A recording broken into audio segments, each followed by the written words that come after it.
Tiempos violentos al aire, las pantallas de Vía X. ¿Cómo están? Bienvenidas, bienvenidos al programa del día de hoy. Colegios con clases suspendidas. Mira, la semana pasada, uno en Copiapó, hace 3 semanas atrás, 15 centros educacionales en Valparaíso, centros de salud blindados y con sus funcionarios amenazados o directamente agredidos. Todo eso y mucho más gracias a un fenómeno que se ha hecho recurrente y hasta normalizado, los narcofunerales, o como los bautizaron en el gobierno anterior, los funerales de alto riesgo. Hace tan solo días, el alcalde y los vecinos de Pedro Aguirre Cerda se vieron afectados por un fenómeno similar, pero aquí la despedida fue a distancia, porque la persona fallecida estaba en Italia. Como sea, todo un barrio no pudo dormir durante varios días por los disparos de metralletas y fuegos de artificio, como denunciaba en los medios el edil. ¿Qué nos pasó?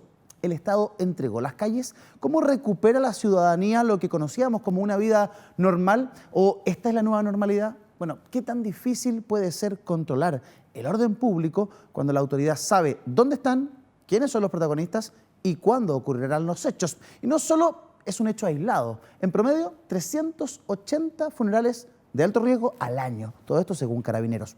Narcofunerales y otros menesteres hoy en Tiempos Violentos. Hemos escuchado y hemos reforzado lo que tiene que ver con el plan que estamos preparando desde enero, que es el plan de Calles sin Violencia.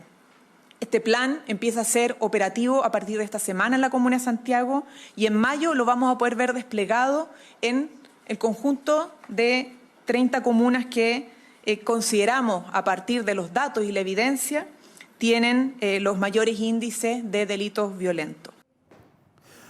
Ahí estaba entonces la ministra vocera de Gobierno, Camila Vallejo. Vamos a saludar a nuestros invitados del día de hoy. Un panel tremendo para conversar de materias importantes. Saludo, como siempre, a nuestro panelista, abogado penalista y panelista del programa, Mauricio Daza. ¿Cómo está, Mauricio? Muy bien. Bueno, bienvenidas, bienvenidos a este episodio de Tiempos Violentos. Vamos a ver en qué situación estamos, que no es muy buena.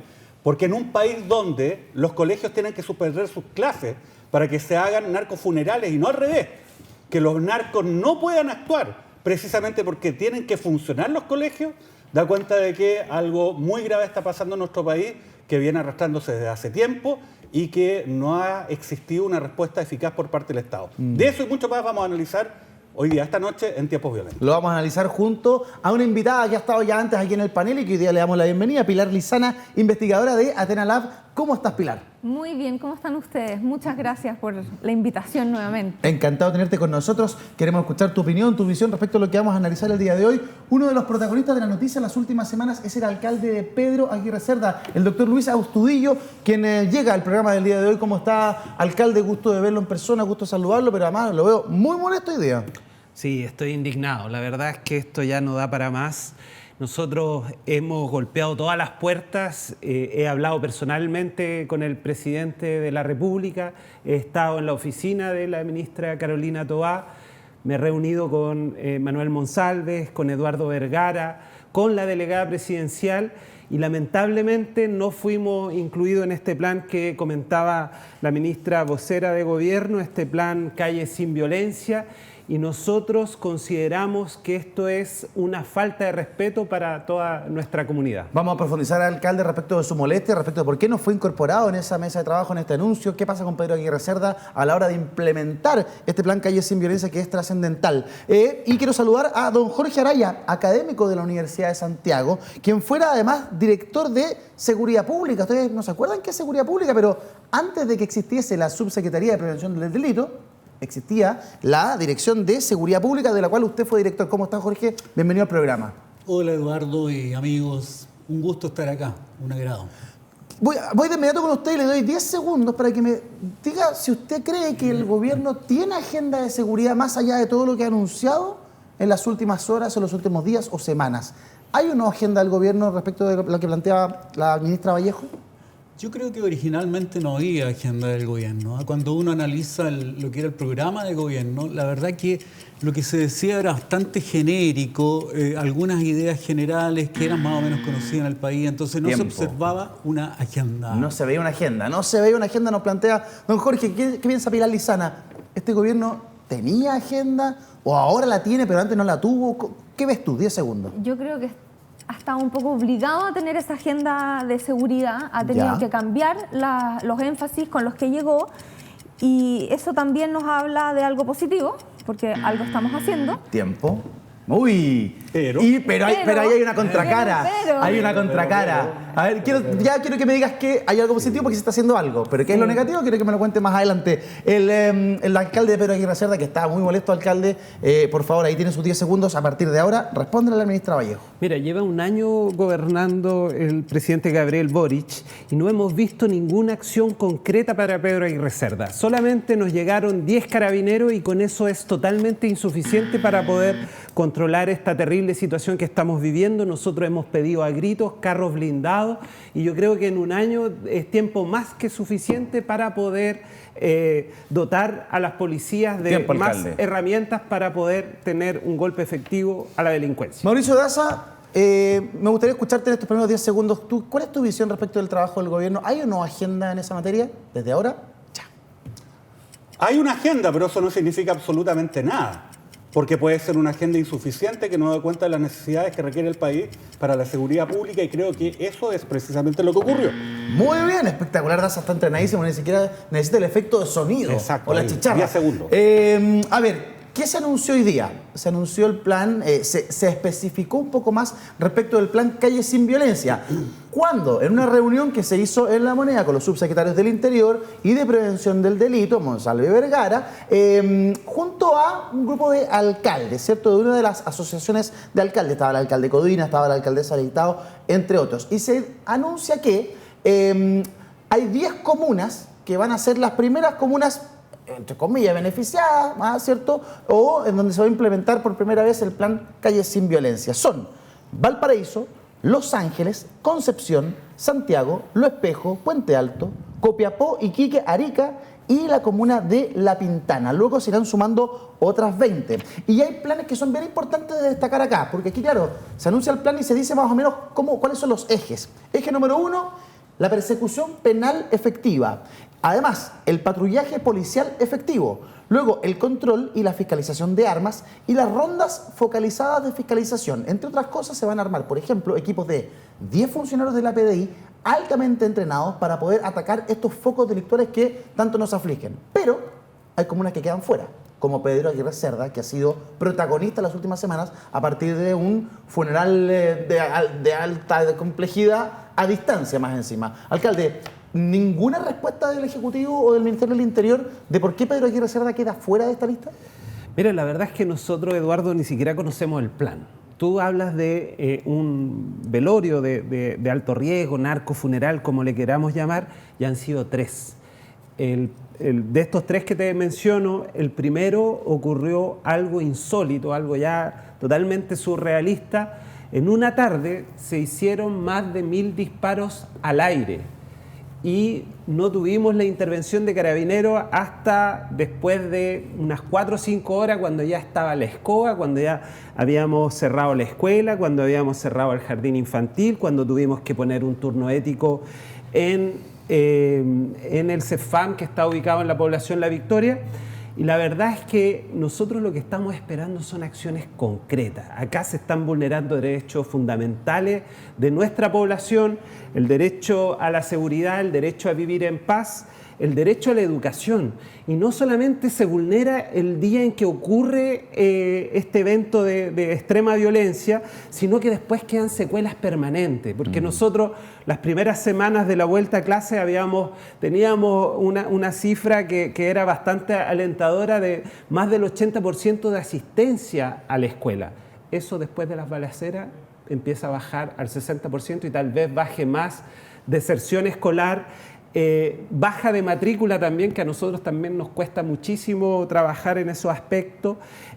Un personal de salud que está profundamente golpeado y que nos pide que implementemos más medidas de seguridad. Ya hemos blindado las ventanas, tenemos cámaras, recibieron amenaza. Entonces, la verdad es que yo no sé qué están esperando. Mira, también se dio a conocer el caso de una joven que se llama Catherine, que vive en la población La Victoria, que está embarazada, está esperando una guaguita, un varoncito que no nos dio detalle, y recibe una bala en su región abdominal. A Dios gracias que no le pasó nada al bebé, pero sí ella está complicada de salud, le tuvimos que entregar silla de ruedas, bolsa de colostomía porque ahora sus necesidades las hace por aquí, por el abdomen. Qué complejo. Y además de mercadería porque así no puede trabajar lógicamente. Entonces...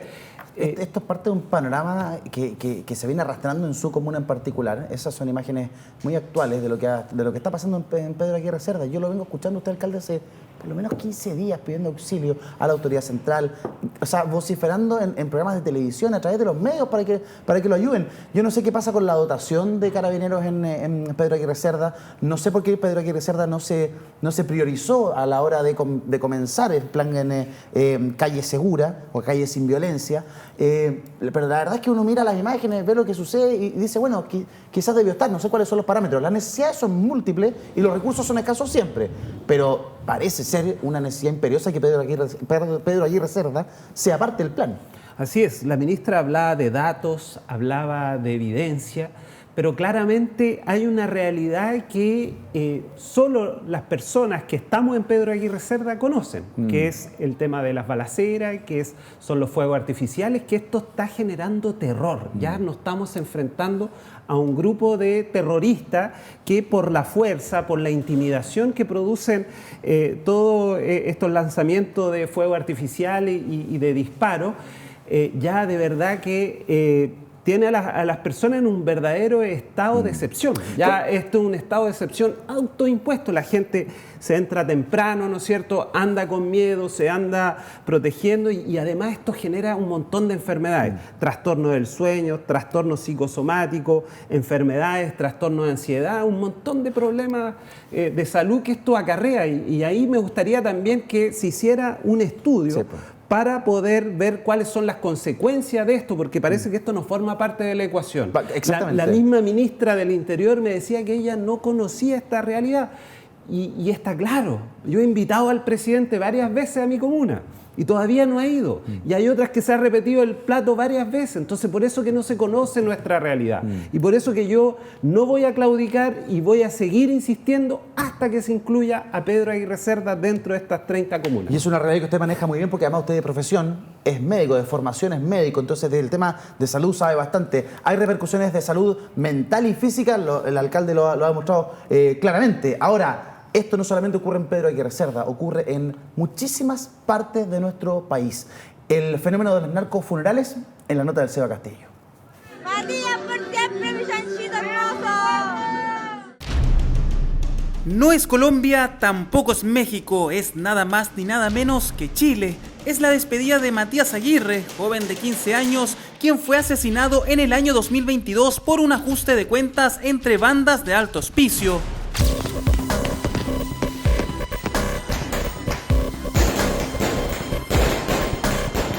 Y esto es Italia. Los honores son protagonizados por los deudos de Moisés Gallardo Cornejo, sindicado por carabineros como un lanza internacional que cayó desde un 5º piso en Roma, por razones que aún se investigan. Llevaba 8 años viviendo en Europa. Su familia viajó a ese país para poder repatriar el cuerpo. Roma y la población lo valledor, unidos en el terror que los amigos de Gallardo Cornejo producen con sus manifestaciones. Buscan por una parte mostrar el poder que mantiene la organización pese a haber perdido uno o más de sus líderes. Y por otro lado también busca mostrar que esa persona, pese a que ya no está dentro de la organización porque ha fallecido, sigue manteniendo un lugar importante dentro de esta y que por ende la organización no ha perdido su poder. El modo de actuar suele ser el mismo. Organizan caravanas con variados vehículos, cortan las calles y obligan a los otros conductores a que se desvíen. En otras ocasiones usan armas para demostrar el poder de fuego que tienen. Despiden al fallecido con fuegos artificiales y otros elementos pirotécnicos. Preocupante fue la situación del pasado 21 de marzo, cuando al menos 15 colegios de Valparaíso tuvieron que suspender sus clases para evitar situaciones de alto riesgo en medio de un narcofuneral que se realizó durante la jornada. Justamente, quien era despedido habría sido un conocido traficante que fue acribillado a balazos a las afueras de un colegio de la ciudad. El gobierno manifestó su indignación por este hecho. El país no merece que personas que viven en una población o una comunidad escolar tengan que suspender su vida producto de un narcofuneral. Pero también justamente porque no merece Chile eso, es que hoy día hay operativos policiales cuando hay una alerta de un funeral de esta naturaleza. ¿Cómo las policías y el Estado pueden trabajar para evitar más situaciones como esta? ¿Qué hacer si somos testigos de un funeral de alto riesgo? ¿Ponen en peligro la seguridad pública del país? Sin lugar a dudas ponen en peligro la seguridad de la población, al menos hemos visto balas locas, personas heridas, hemos visto también detenciones en estos operativos que se hacen, aunque no se hacen en todos lados, no se hacen siempre, como nos decía el alcalde Pedro Aguirre Cerda. Quiero ir con Jorge Araya, que es académico de la USACH y fue además director de Seguridad Pública. Jorge, ¿qué análisis hace usted del fenómeno? ¿Es posible parar de sopetón los narcofunerales hoy día? Yo creo que no, yo creo que en Chile se desarrolló una narcocultura, se ha dicho. Efectivamente se desarrolló a partir del microtraficante. Yo creo que por años fuimos muy tolerantes al microtráfico y se decía, no, dejémoslo, nosotros estamos, decían las policías, preocupados del gran traficante. Pero ese microtraficante creció, compró vehículos, compró casas, propiedades, digamos, y se convirtió en un gran traficante. Y todo eso ha ido desarrollando una cultura narco, donde está la familia, están los amigos, está otra gente del barrio que es cooptada, digamos, en este tipo de cosas. Entonces creo que eso lo vamos a mantener por varios años más. Y intervenir en los funerales o narcofunerales es bastante delicado. O sea, tú tienes gente que efectivamente está con la emotividad muy a flor de piel, se ha muerto alguien, un hijo, un familiar, y siguen siendo seres humanos. Y tratar ahí de presionar o de impedir el funeral yo creo que podría provocar un drama mayor. Pero lo que sí hay que hacer, la policía tiene que ocupar inteligencia y es empadronar los vehículos, tomar fotografías, hacer investigación criminal en esos narcofunerales. O sea, quienes van ahí es gente normalmente comprometida al delito. Dedicada claro, al delito y por lo tanto podemos aprovechar la instancia para hacer inteligencia. Exacto. Ok. Pilar, ¿coincides con el análisis que hace Jorge? ¿Se podría ser más agresivo, no sé si es la palabra, más activo en la lucha de un narcofuneral? Sí, yo coincido con que es muy difícil combatir el narcofuneral, sobre todo por el poder de fuego con el que cargan las personas que están participando de ese narcofuneral, y podríamos poner en riesgo a población inocente, en el fondo. Claro. Y en ese sentido, también coincido con lo que plantean sobre la narcocultura. Nosotros ya en Chile tenemos una narcocultura. Si vemos ciertos cantantes urbanos, seguimos sus letras, sus músicas, en donde están las armas, donde muestran las armas, donde hablan de la droga, y eso se ha trasladado a los jóvenes. Y finalmente lo que pasa es que los jóvenes aspiran a ese estilo de vida, de autos de lujo, de poder, y ese poder lo expresan también en los narcofunerales. O sea, ¿qué más poder que tomarse una calle y realizar, como decía el alcalde, más de 1000 disparos al aire? Pregunto desde la ignorancia, porque yo no escucho música, no conozco mucho de música urbana, pero he escuchado esta reflexión en otras partes. ¿Es la música urbana un fenómeno que hace que la narcocultura aumente, o es la música urbana un reflejo de lo que se vive en las poblaciones? No sé, yo creo que son las dos cosas. Mauricio. Finalmente. Lo que ocurre es que esto es un indicio de lo que decía Jorge precisamente, ¿no?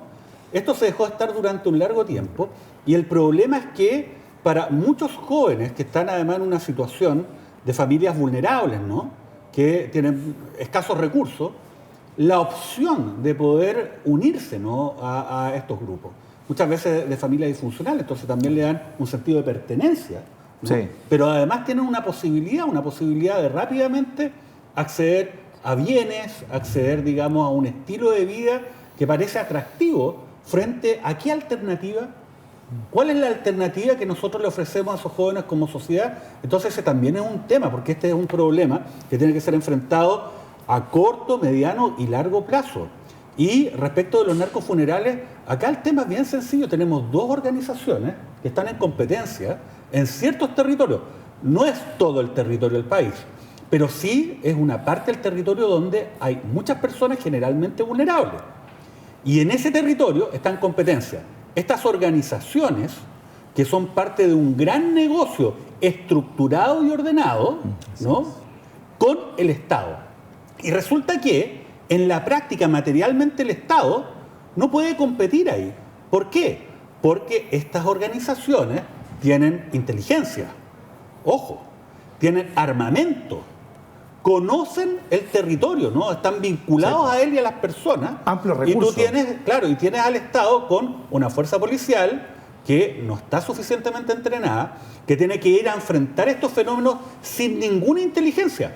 O sea, no saben a dónde ir, con quién van a interactuar, y además que tienen menor poder de fuego, sin duda. Yo te garantizo que uno de los soldados del narcotráfico, en cualquiera de las comunas donde se da este fenómeno, probablemente tiene mejor uso de armas, claro, y mejor armamento que un carabinero. Dispara más que un carabinero. Exacto, que va a este lugar. Entonces, es un tema que es muy complejo, que requiere, digamos, una intervención que va en distintos sentidos y también con coordinación con las autoridades locales. Mira, te voy a dar algún dato. Año 2022 se realizaron, según cifras de Carabineros, 380 narcofunerales en Chile. Bueno, en esos 380 narcofunerales, ¿qué fue lo que sucedió?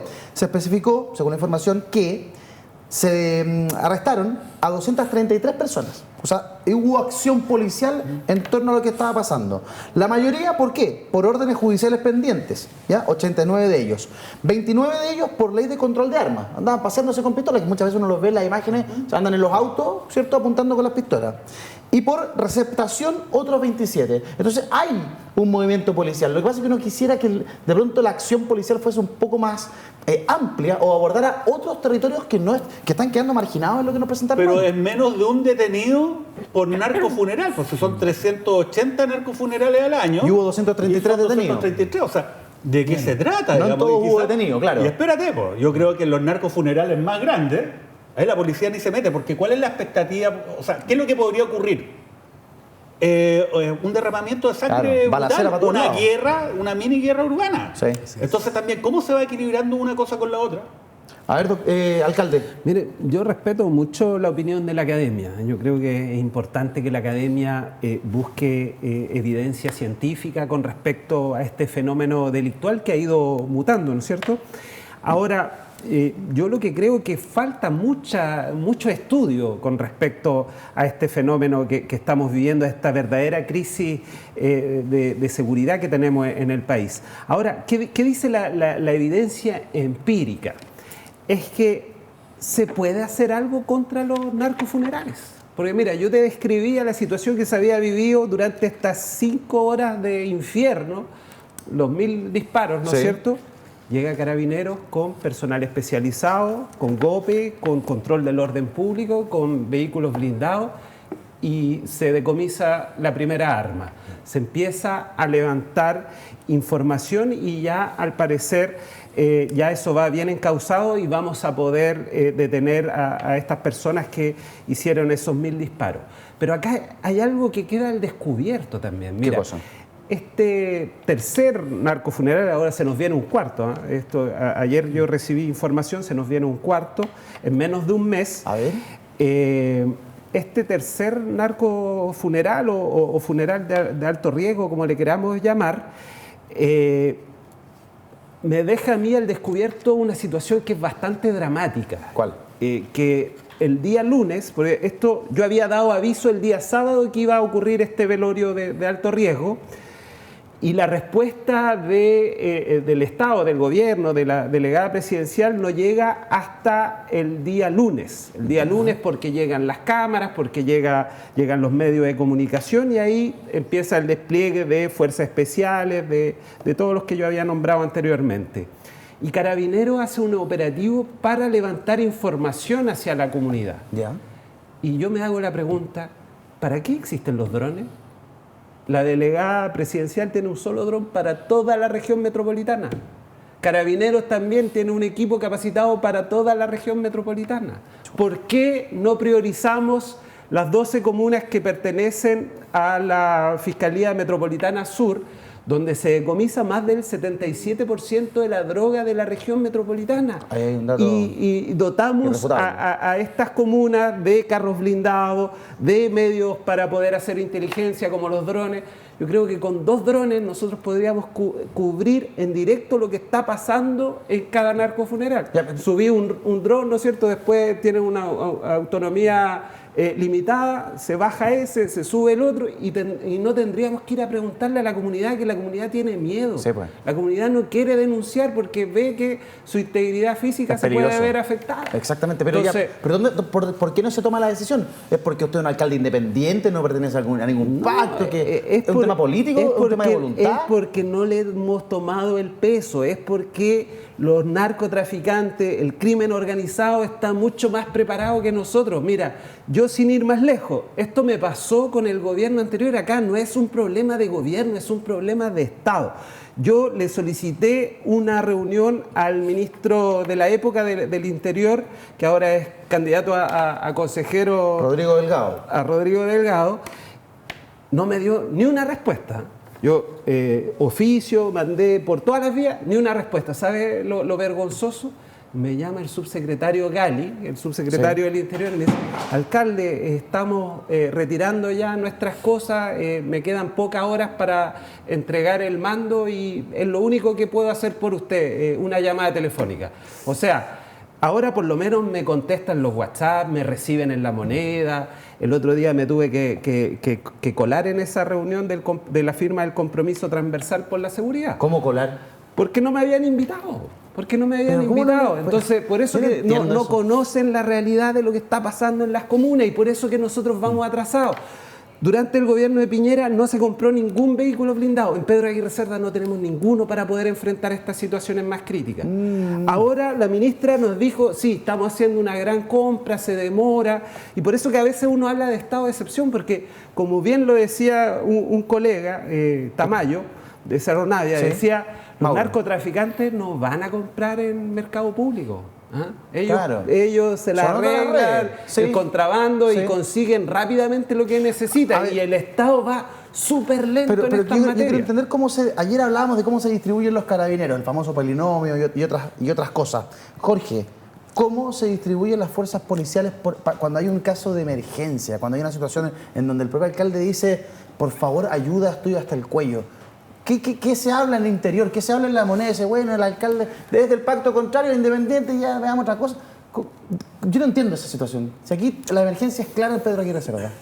Mira, lo primero que habría que decir que Carabinero tiene una autonomía exagerada del poder civil. Yo publiqué un libro y soy muy crítico respecto de cómo tú tienes un marco normativo, una ley orgánica constitucional de Carabinero, una serie de reglamentos, el Código de Justicia Militar que norman en la actuación de Carabineros, y la verdad que el gobierno tiene muy pocas herramientas para determinar eso. O sea, ¿Carabineros se manda solo? Sí, en buena medida. Cada vez que las autoridades, yo observaba, el subsecretario, que si yo le pedía: mira, vamos a tener un problema, una manifestación, por favor, destíneme. Entonces eran pedidos de por favor, digamos, no era una orden de un superior hacia Carabinero. Entonces, lo primero que habría que decir: Carabinero es una institución que yo creo que hay que reformar, aunque sea políticamente incorrecto decirlo en estos días, que al parecer el apoyo dicen que tiene que ser incondicional, pero hay que reformar a Carabinero. En segundo lugar, necesitamos mucho más policía. En Chile se calcula que tenemos un déficit de 8.000 policías. Es decir, yo saqué la cuenta, tenemos una tasa de 310 policías por 100.000 habitantes, que es algo incluso inferior a lo que hay en Europa. Y Europa no tiene los problemas de criminalidad que tenemos en Chile y en Latinoamérica. Entonces, tenemos que reconocer que faltan recursos. Yo he dicho en otras partes también, Chile gasta alrededor del 1.8 del PIB en materia de seguridad y justicia. Y todos los otros países latinoamericanos están en 2.5, 3, 4 puntos del PIB. Sí. Entonces, necesitamos mucho más recursos. Chile estaba con un diseño institucional para un país tranquilo, pero ya perdimos la inocencia, ya no existe ese país tranquilo, tenemos un país con criminalidad organizada y eso requiere otro nivel de recursos y de instituciones. Ahora, lo que nos plantea Jorge Pilar es bien grave.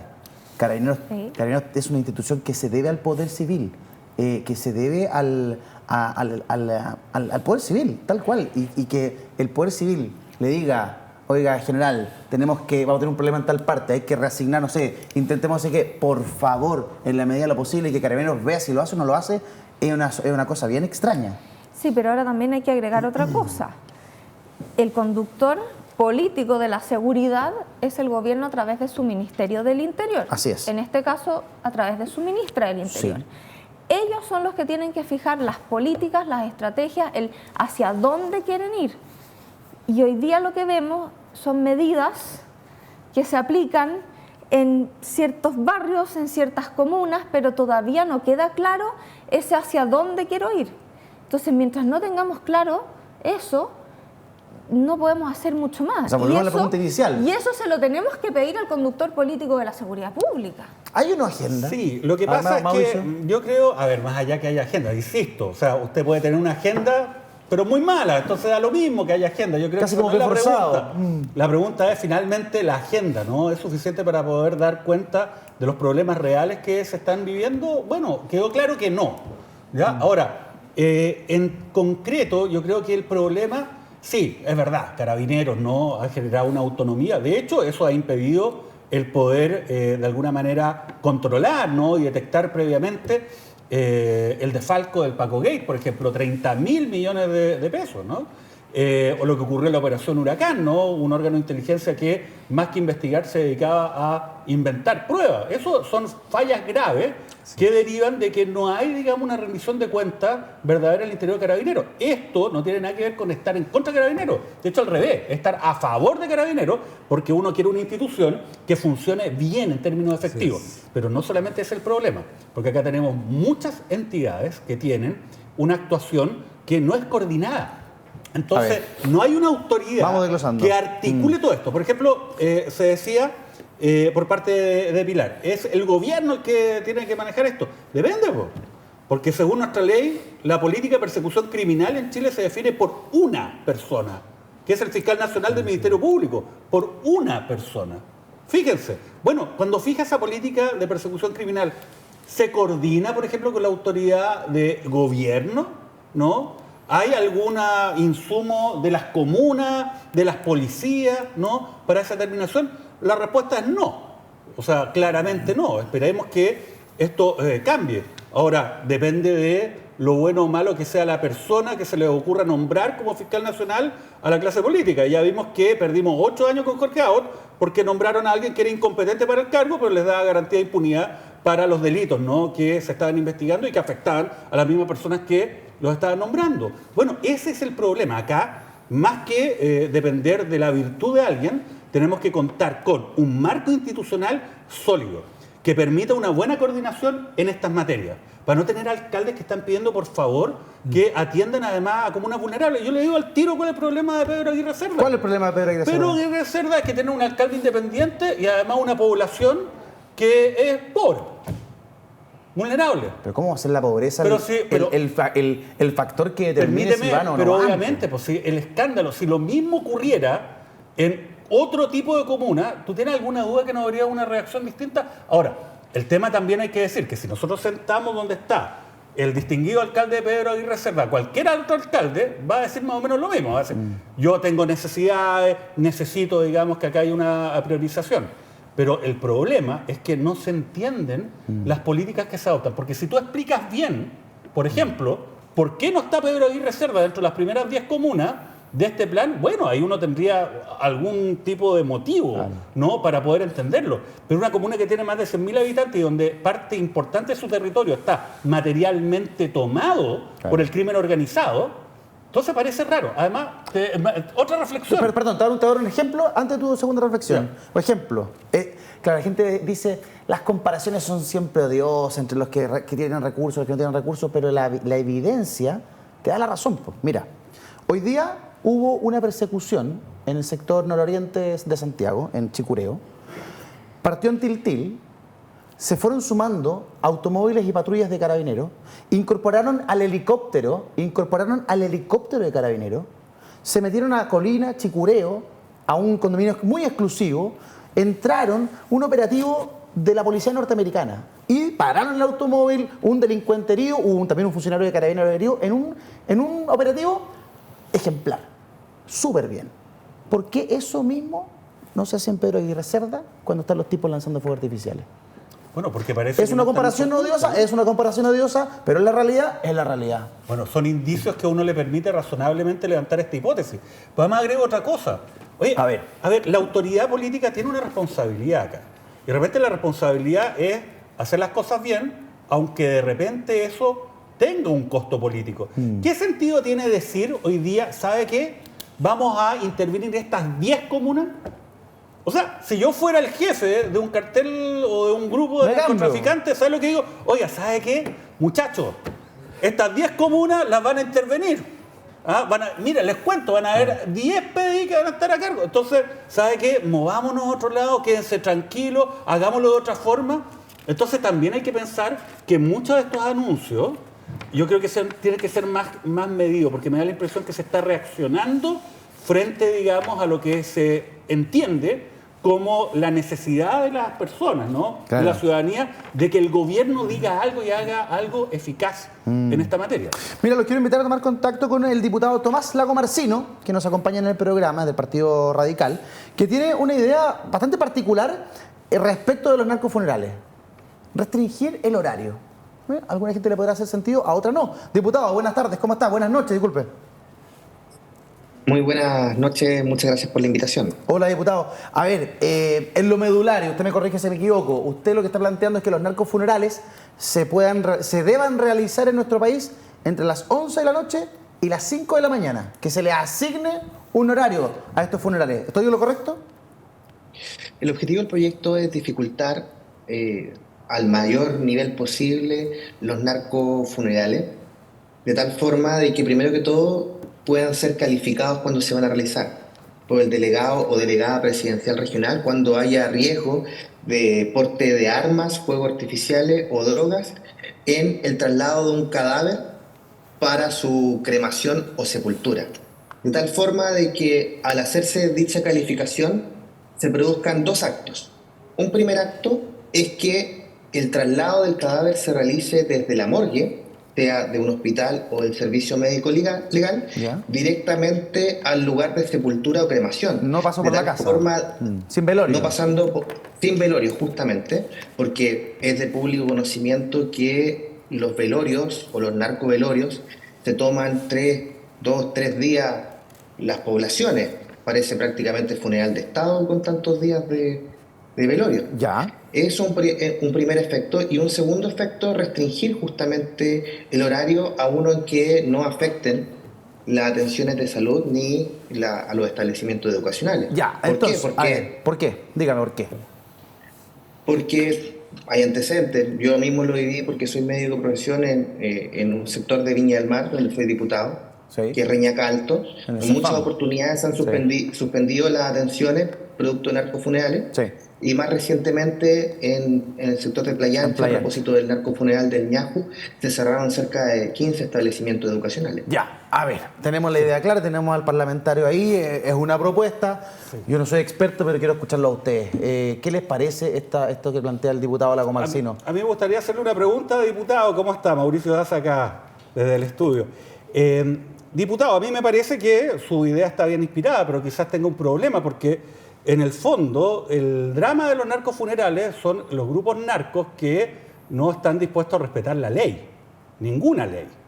Entonces, ¿de qué manera usted va a garantizar de que esos grupos se van a someter a estas reglas? Y lo otro, no podrá parecer que es una cesión del Estado, porque finalmente lo que uno dice es, mire, ¿sabe qué? Usted va a realizar todas estas conductas ilícitas finalmente, ¿no? Porque el narcofuneral trae consigo el uso de armas de fuego, ¿no? Que probablemente no hay permiso, y realizar un conjunto de conductas. Entonces, parece que uno estaría negociando con estas personas, ¿no? El Estado dice, ya, sabe que cometa todas estas infracciones, pero dentro de este periodo de tiempo, este horario, ¿no? Es como darle, digamos, un horario a los delitos. Pero por sobre todo, ¿de qué manera usted va a permitir de que estos grupos narcos respeten estos horarios? Bueno, respondiendo de inmediato a su pregunta, yo creo que es una realidad de que el poder del narco ha superado en ciertos sectores del territorio nacional el poder del Estado. Desconocer aquello es desconocer la realidad, no recorrer los cerros, ni poblaciones, ni conocerlos.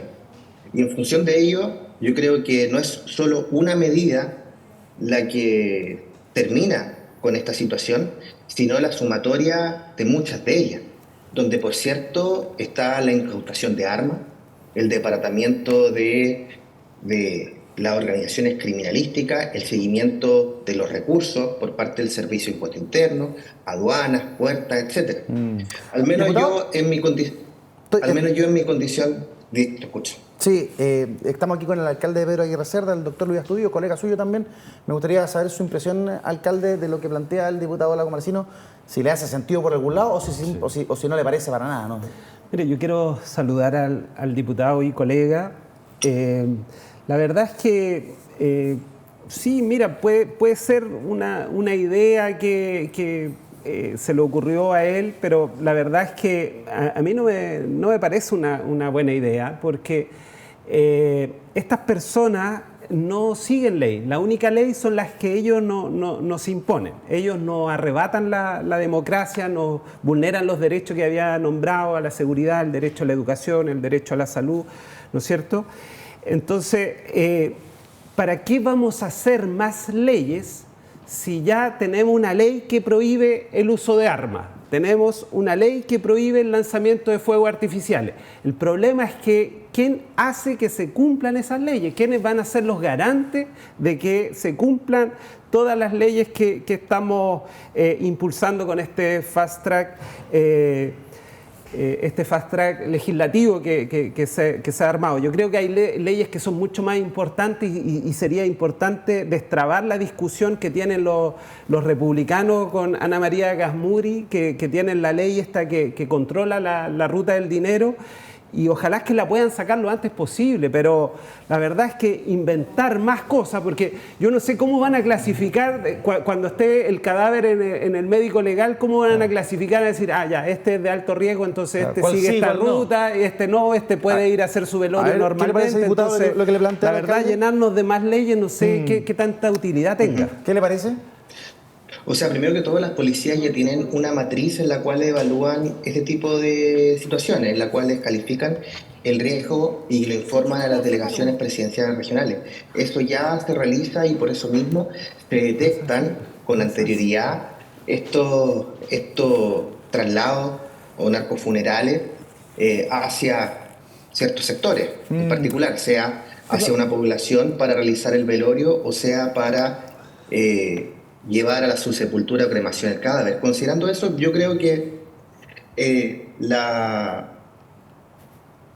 poblaciones se la toman 2, 3, incluso más días los narcovelorios, y evitar que se lleven a cabo es una medida concreta que se tiene que sumar a lo planteado por el alcalde, y que por cierto, si fuera por eso ya estaría todo resuelto, porque ya están muchas leyes que prohíben las armas, el narcotráfico y, por cierto, el crimen organizado. Sí, pero yo no quiero despedirlo sin darle mi opinión en su cara, decirle que, no sé, me parece bien intencionada, como decía Mauricio, su idea. Sin embargo, decirle al delito, usted va a poder, porque se generan delitos en estos funerales, usted va a poder delinquir de tal hora a tal hora, no es el problema, no es la solución. Lo que el narco quiere es copar territorialmente un sector, una zona, quitarnos ese territorio a los ciudadanos. Y lo que la autoridad debiese intentar al menos es evitar ese copamiento, no asignarle un horario a ese copamiento. Me parece que... Sí. A ver, respóndame por favor. Por favor. Sí, y como usted me lo dice a mi cara, yo también se lo planteo. No hay problema, por favor. O sea, el trasfondo del proyecto es evitar que se haga un velorio en una población determinada. Que el cadáver vaya directo de la morgue del servicio médico del hospital al cementerio o lugar de cremación, para que no tengamos un velorio 2 o 3 días en una población que se toma no solamente con fuegos artificiales, sino con armamento de dicha población por todos esos días. Pero era algo, pero yo lo entiendo, es que no sé si se necesita una ley para eso, porque, por ejemplo, el alcalde Astudillo quería hacer eso en el caso de la persona que murió en Italia, que fuera directamente del avión, ¿cierto?, al cementerio. ¿Cómo se soluciona aquello? ¿Se puede hacer? Mire, es que la verdad, diputado, no existe esa matriz de riesgo, o en la práctica no opera, porque ¿quién está informando a la delegada presidencial? ¿Quién le está informando al prefecto de Carabineros? Es el alcalde, porque la comunidad a mí me hace llegar esta información. Entonces, en la práctica debería existir esa matriz de riesgo que usted menciona, pero no se ocupa, no está siendo operativa porque estamos llegando tarde, porque si esa matriz de riesgo operara y se dispusiera de todo el contingente necesario, evitaríamos estas situaciones. Claro. Diputado. Bueno, aquí en la región de Valparaíso... Para despedirlo, por favor. Aquí en la región de Valparaíso al menos operó dicha matriz de riesgo y de hecho por eso hubo tanto contingente policial en el funeral del Ñajú, que obviamente fue el acribillado en el sector de Santo Osa. Claro, pero obviamente las realidades de las distintas regiones, por cierto, pueden ser diferentes. Hay todo un tema con 15 establecimientos educacionales suspendiendo clases, con el ministro de Educación diciendo que le parecía una buena medida, corregido luego por el Ministerio del Interior, todo un descalabro político además a partir de un narcofuneral. Mire lo que estamos hablando. Diputado Lago Marcino, le agradezco el contacto, un abrazo y gracias por estar aquí junto a nosotros en Tiempos Violentos. A ustedes, muchas gracias por la invitación. Nos vemos, adiós. Pilar, ¿qué te parece una medida como la que plantea el diputado Lago Marcino? ¿Tiene sentido? No sé, ustedes son más expertos que yo a esta altura. Uno lo dice como ciudadano al final, dice, ¿qué es esto? Ponerle horario. A mí me cuesta creer que una medida como esa pueda tener un resultado efectivo, porque si ya son capaces de tomarse las calles, realizar los disparos al aire, eso es no tener ningún respeto con la autoridad local, ni nacional, ni regional. Claro. Me parece difícil creer que vayan a respetar un horario y tampoco me gusta la propuesta de entregarles un horario para que ellos realicen sus actividades, porque lo que debería pasar es que ellos no realizaran ninguna de esas actividades. Exacto. Si ellos tienen algún muerto en su familia, tendrán que enterrarlo como todo el mundo con una ceremonia acorde a la que ellos estimen conveniente, pero dentro de la legalidad. Claro. No podemos decirle, bueno, entonces ahora de tal hora a tal hora usted puede salir a la calle y realice la actividad que usted quiera. Por más que se evite ir a la casa, es extraño. Además que muchas veces los traslados son muy complejos, justamente los traslados, más que incluso el velorio solamente. No, y estamos hablando de delincuentes, o sea, no estamos hablando de personas que realizan su vida diaria en el marco de la ley, en los cánones esperados por la comunidad, ni tampoco estamos hablando de un grupo de personas que realmente sea un aporte positivo a la comunidad. Jorge, ¿qué te pasa a ti con esta medida? Mira, te diría dos cosas. Primero, que lo de la franja horaria me parece que puede ser para peor, digamos, porque la verdad que estar sintiendo fuego artificial y balazos cuando uno quiere dormir, digamos, en plena noche, yo creo que es más terrorífico, digamos. Entonces, claramente, por ahí creo que no va la cosa. Sí podría verse hasta qué punto se les puede limitar en esto de acotar el velorio, a lo mejor, o tratar de eliminarlo, pero es complejo. Pero yo, perdón, Eduardo, pero me tengo que salir del tema, porque estamos en esto de los narcofunerales, pero hay algo más terrible que eso, y es que el otro día hubo 4 asesinatos en Quilpué y en estos días hubo 5 asesinatos en Lampa. Entonces te digo, la verdad que la dimensión del problema que estamos viendo, más que ser los narcofunerales, que por supuesto molestan mucho a la población, son este crimen organizado que está matando a mucha gente. Puede ser que alguien diga, mira, seguramente eran delincuentes también, pero la verdad que desde una perspectiva de derechos humanos ese argumento no es válido y en un país civilizado ese argumento tampoco es válido. Entonces, yo creo que el desafío está ahora en que Carabineros ha demostrado bastante eficiente para la persecución de los asesinos del cabo Palma o oficial mayor, digamos, Palma. Yo creo que el desafío está ahora también en encontrar a los culpables de estos homicidios en Quilpué, en Lampa, porque no puede ser que eso ocurra en un país y quede en la impunidad total. Estoy muy de acuerdo en esa reflexión. No puede ser que cuando, claro, desgraciadamente fallece un carabinero, las personas son halladas. Pero cuando se genera un baby shower en Lampa y fallecen 5 personas, no pasa nada. Hagamos una pausa y regresamos con más Tiempos Violentos.